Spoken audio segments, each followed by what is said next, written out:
तो देखो आज हम इंग्लिश ग्रामर में शुरू करेंगे क्या चीज़, वॉइस। क्या शुरू करेंगे, वॉइस। तो देखिए वॉइस को हिंदी में वाच्य बोलते हैं। अभी हम लोग इंग्लिश ग्रामर पढ़ रहे हैं तो वॉइस को हम समझेंगे, इसको हिंदी में वाच्य क्या होता है, वाच्य। यानी कभी हम जो बोल रहे हैं क्या एक वॉइस है, ये वाच्य है। तो वॉइस को समझते हैं। देखिए वॉइस का परिभाषा क्या कहता है। वॉइस परिभाषा में कहता है कि वॉइस किसी वाक्य में प्रयुक्त वर्ब का, अब देखिए एक शब्द आया है वर्ब। वर्ब के विषय में पिछले क्लास में बताया हुआ है, वर्ब किसे कहते हैं। यानी कि इसे हिंदी में अगर जनरली कहा जाए तो जिस शब्द के अंत में ना लगा हुआ रहता है उसको हम क्या कहते हैं, वर्ब। जैसे पढ़ना, अंत में क्या है, ना है। पढ़ना, खेलना, हंसना, गाना, रोना, आना जाना, ये सब क्या है, वर्ब है। लेकिन ये सिर्फ कह दें कि जिस शब्द के लास्ट में अंत में ना लगा हुआ रहेगा तो वो वर्ब हो जाएगा, तो ऐसा नहीं है। क्यों, कभी कभी ये गलत हो जाते हैं। जैसे एक शब्द हम बोलते हैं नाना, अब देखिए नाना के लास्ट में ना है लेकिन ये वर्ब नहीं है, क्रिया नहीं है, तो ये गलत हो गया। यानी सिर्फ ना बोल करके कहते हैं कि लास्ट में ना है तो वर्ब होगा, तो वो क्या हो जाएगा, गलत होगा। जैसे एक और समझ लेते हैं दाना। दाना मतलब कोई चीज़ का दाना, तो वो दाना क्रिया है, वर्ब है नहीं है। यानी कि अगर डायरेक्ट इस तरह से परिभाषा बोलते हैं कि जिस शब्द के अंत में ना लगा हो तो उसे क्रिया कहेंगे तो वो गलत हो जाएगा। तो इसका रियल परिभाषा क्या होगा, तो इसका परिभाषा कहना है कि जिस शब्द से किसी काम के होने या करने का बोध, यानी काम यानी वहाँ कुछ होना चाहिए, अगर काम नहीं हो रहा है तो क्रिया नहीं होगा। जैसे नाना कोई काम है, ये तो रिलेशन है। या एक नाना मीन्स होता है बहुत प्रकार का चीज़, नाना प्रकार के, ठीक है। तो ये नाना कोई काम है नहीं है, ये दाना कोई काम है नहीं है, लेकिन पढ़ना काम है। यानी कि ना भी हो लगा हुआ तो होना ही चाहिए, लेकिन उस शब्द से किसी काम के होने या करने का बोध होगा तो उसको हम क्रिया कहेंगे, ठीक है। तो वाच्य में क्या कहा कि वॉइस किसी वाक्य में प्रयुक्त वर्ब का वह रूप होता है जो दिखाता है, क्या करता है, दिखाता है। कौन चीज़ दिखाता है, तो या तो कर्ता कुछ करता है, कर्ता कहते हैं जो काम करता है। जैसे हम पढ़ा रहे हैं तो हम क्या हो गए, कर्ता हो गए। तुम लोग पढ़ रहे हो, तुम लोग पढ़ने का काम कर रहा है, तुम लोग कर्ता हो गया। यानी कि जो काम करता है उसी को क्या कहते हैं, कर्ता। और इंग्लिश में इसको सब्जेक्ट बोलते हैं। क्या बोलते हैं, सब्जेक्ट। अब देखिए कहता है कि या तो कर्ता कुछ करता है, कर्ता कोई काम कर रहा है, या स्वयं कर्ता पर ही कुछ घटित होता है। इसमें दो कंडीशन होगा। कितना कंडीशन, दो कंडीशन। या तो कर्ता खुद कोई काम करेगा, नहीं तो कोई काम क्या होगा, खुद कर्ता पर ही संपादित होगा, ठीक है। इसको ध्यान देना है, ठीक है।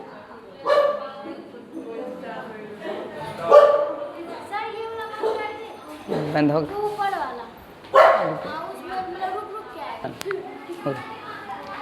तो देखिए हम क्या समझा रहे थे कि वॉइस में क्या होगा, वो वर्ब का एक रूप दिखाएगा। रूप क्या होगा, उसमें कहा कि दो कंडीशन हो। कितना कंडीशन, दो कंडीशन। कहा कि या तो कर्ता खुद कोई काम करेगा, नहीं तो स्वयं कर्ता पर ही कोई काम घटित होगा। कंडीशन कितना हुआ, दो। या तो कर्ता खुद काम कर रहा है, या कोई काम खुद किस पर होगा, कर्ता पर होगा। जैसे हम एक सेंटेंस लेते हैं, मैं पढ़ता हूँ, यानी कि पढ़ने का काम कौन कर रहा है, मैं खुद। मैं पढ़ता हूँ मतलब मैं पढ़ने का काम कर रहा हूँ। लेकिन हम एक सेंटेंस और बोलते हैं, मुझे पढ़ाया जा रहा है। अब देखिए इसमें हम खुद पढ़ते नहीं हैं, लेकिन हमको पढ़ाया जा रहा है, यानी काम खुद मेरे ऊपर हो रहा है। पहला सेंटेंस में क्या था कि खुद काम हम ही कर रहे थे, लेकिन सेकेंड सेंटेंस में क्या हो रहा है, काम मेरे ही ऊपर हो रहा है। तो दो कंडीशन आया कि जब एक तो काम खुद हम करेंगे, या दूसरा कंडीशन क्या होगा कि काम खुद मेरे ऊपर होगा। तो कितना कंडीशन, दो कंडीशन। जब कंडीशन दो है तो इसका प्रकार भी कितना होगा, दो प्रकार। एक कहा एक्टिव वॉइस, एक कहा पैसिव वॉइस। तो यहाँ देखिए क्या कहा, there are two types of voice, यानी वॉइस दो प्रकार के होंगे क्यों, कंडीशन ही दो है।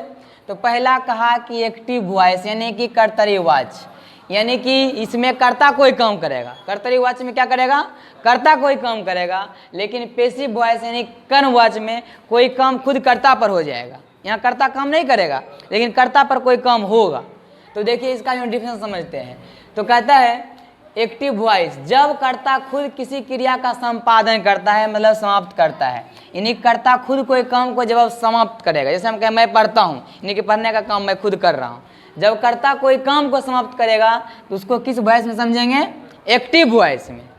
जैसे राम पढ़ रहा है, राम इज रीडिंग, राम खुद पढ़ रहा है, यानी कि राम कोई काम पढ़ने का कर रहा है, ये काम को समाप्त मतलब संपादन कर रहा है, कौन सा काम को, पढ़ाई के काम को, यानी राम पढ़ रहा है तो एक्टिव वॉइस।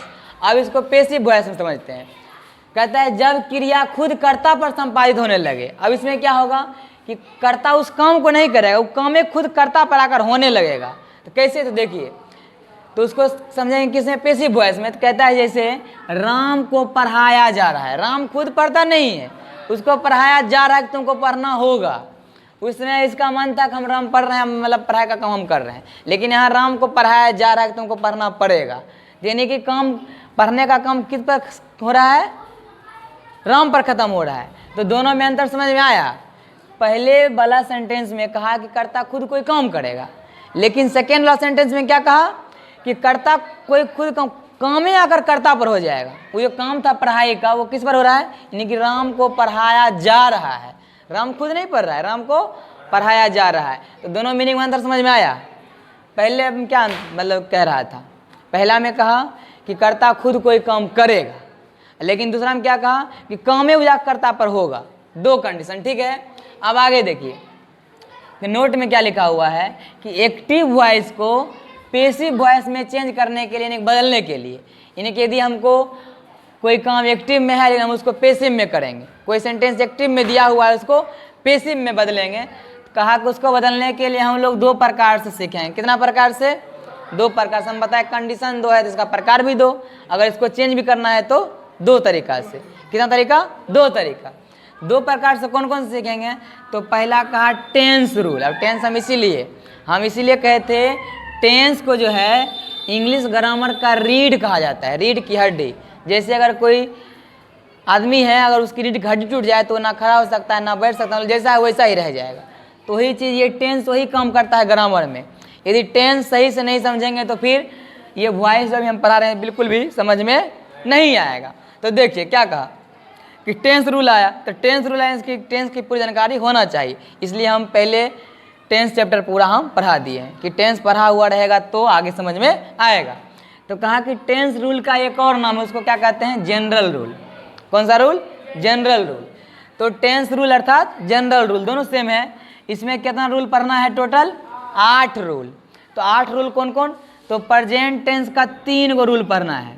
अब प्रेजेंट टेंस प्रकार कितना का होता है, 4 प्रकार हम बताए हैं। टोटल टेंस 12 प्रकार का, 4 प्रेजेंट का, 4 पास्ट का, 4 फ्यूचर का। उसमें क्या होगा कि प्रेजेंट का 3 ही टेंस में उसमें पढ़ना है। तो वो 3 कौन कौन पढ़ना है, तो लास्ट का 4 नंबर से रूल मतलब था, 4 नंबर का जो टेंस था प्रेजेंट टेंस का कौन था, जल्दी बताओ। प्रेजेंट परफेक्ट कंटिन्यूअस, उसको छोड़ के जो 3 बच गया कौन कौन, simple present, present continuous, present perfect, ये तीनों टेंस को पढ़ना है। 3 रूल इसमें हो गया।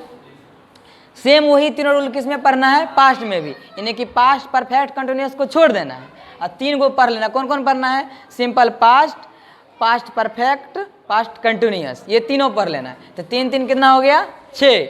अब बचा फ्यूचर। फ्यूचर में कितना पढ़ना है, 2 ही पढ़ना है। तो 2 कौन कौन पढ़ना है, एक 1 नंबर वाला, एक 3 नंबर वाला, यानी कि 2 नंबर में कौन था, 2 नंबर में सेंटेंस था, मतलब टेंस था कौन था, प्रेजेंट, ये फ्यूचर कंटिन्यूअस। फ्यूचर कंटिन्यूअस को नहीं पढ़ना है, फ्यूचर कंटिन्यूअस को नहीं पढ़ना है। एक फ्यूचर परफेक्ट कंटिन्यूअस को भी नहीं पढ़ना है, ठीक है। फ्यूचर परफेक्ट कंटिन्यूअस को भी नहीं पढ़ना है। पढ़ना किसको है, एक सिंपल फ्यूचर को पढ़ना है, एक पढ़ना है फ्यूचर परफेक्ट को। यानी कि 2 टेंस यहाँ से हो गया और 6 टेंस यहाँ से हो गया। तो कितना हो गया, 8। तो टोटल जो हो गया 6 2 8, 8 रूल पढ़ना है किस में, टेंस वाला में। टेंस वाला में कितना रूल, 8 रूल, ठीक है। तो देखना, तो टेंस रूल यानी कि इसका एक और नाम है जनरल रूल। तो जनरल रूल कितना है, 8 है, ठीक है। फिर आगे पढ़ेंगे सेंटेंस रूल। कौन सा रूल, सेंटेंस रूल। तो सेंटेंस रूल का एक और नाम क्या है, स्पेशल रूल। तो याद रखना है कि टेंस रूल का जनरल रूल, सेंटेंस रूल का स्पेशल रूल। इसमें टोटल रूल कितना पढ़ना है, 19, यानी कि 8 और 19 दोनों मिला कितना हो गया, 27, यानी कि 27 रूल पढ़ना है, ठीक है। अब देखिए कि जब हम रूल शुरू करेंगे पहले तो टेंस का रूल पढ़ेंगे। तो वॉइस अगर सही समझना है तो उसमें दो चीज़ बहुत महत्वपूर्ण है। एक ये डायग्राम जो कि हम समझाएंगे, ठीक है। और यदि हम वॉइस को चेंज करते हैं, यानी कि एक्टिव वॉइस को यदि पैसिव वॉइस में चेंज करेंगे, क्या करेंगे, चेंज करेंगे, तो उसमें ये डायग्राम एक और अभी जो बता रहे हैं कि वर्ब का तीसरा रूप, कौन सा रूप, वर्ब का तीसरा यानी कि V3 फॉर्म, ठीक है। V3 फॉर्म याद होना चाहिए, क्योंकि कोई भी रूल पढ़ेंगे उसमें वर्ब का तीसरा रूप आएगा ही आएगा। यानी कि पैसिव के सेंटेंस का एक पहचान है कि उसमें क्या रहेगा, V3, चाहे वो हम सिंपल प्रेजेंट का पढ़ें या प्रेजेंट कंटिन्यूअस का पढ़ें या प्रेजेंट परफेक्ट का पढ़ें, लेकिन V3 फॉर्म पैसिव सेंटेंस में आएगा।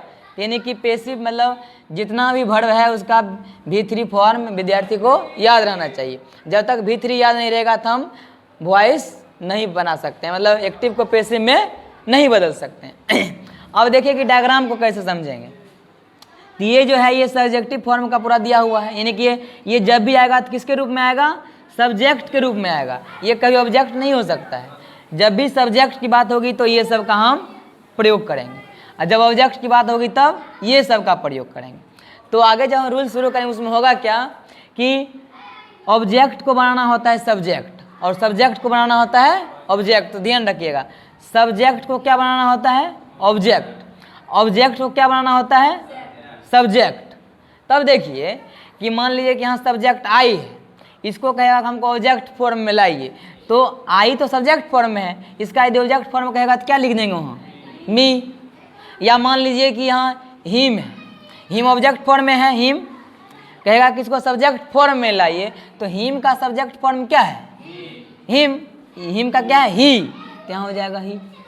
ऐसा समझ में, यानी कि ये दोनों बहुत जरूरी है। क्या है, कोई रूल बनाएंगे तो उसमें ऑब्जेक्ट को सब्जेक्ट बनाना पड़ता है और सब्जेक्ट को ऑब्जेक्ट बनाना पड़ता है, तो इसीलिए इसको याद रखना जरूरी है। तो एक बार इसको हम पढ़ लेते हैं। आई का ऑब्जेक्ट फॉर्म क्या होगा, मी। वी का क्या होगा, अस। वी का क्या होगा, अस। यू का एकदम सिंपल है, यू का सब्जेक्टिव फॉर्म वी यू और उसका objective form we you. You में घबराने की जरूरत नहीं हो, तो दोनों उसका सेम है। फिर यदि ही, अच्छा ही किसके लिए आता है, ही मीन्स वह, किसके लिए, लड़का, पुरुष के लिए। ये किसके लिए, पुरुष के लिए, तो ही, लेकिन उसका ऑब्जेक्टिव फॉर्म कहेंगे तब हिम। सी होता है तो इसका हिंदी वह है, लेकिन किसके लिए, स्त्री के लिए, महिलाओं के लिए, गर्ल्स के लिए, तो ये स्त्री के लिए इसका। लेकिन अगर कहें ऑब्जेक्टिव फॉर्म क्या होगा, तब क्या कहोगे, हर हो जाएगा। दे का ऑब्जेक्टिव फॉर्म दिम नहीं, देम, क्या हो जाएगा, देम। अब जैसे इसका एक बार उल्टा पढ़ते हैं। देम का सब्जेक्टिव फॉर्म दे, हर का सब्जेक्टिव फॉर्म सी, हिम का सब्जेक्टिव फॉर्म ही, यू का सब्जेक्टिव फॉर्म यू, ये दोनों सेम है। फिर अस का सब्जेक्टिव फॉर्म वी, फिर मी का सब्जेक्टिव फॉर्म आई। और उसके बाद एक चीज़ क्या रखना है, वर्ब का तीसरा रूप। ये दो चीज़ माइंड में रखते हैं तो वॉइस मतलब आसान हो जाएगा, एक्टिव से पैसिव में बदलना आसान हो जाएगा। लेकिन ये जब नहीं याद रहेगा तो फिर दिक्कत होगा, ठीक है। तो इतना बात याद रखिएगा। अभी मतलब क्या क्या हम समझ लिए, वॉइस समझ लिए। वॉइस में कितना कंडीशन, दो कंडीशन।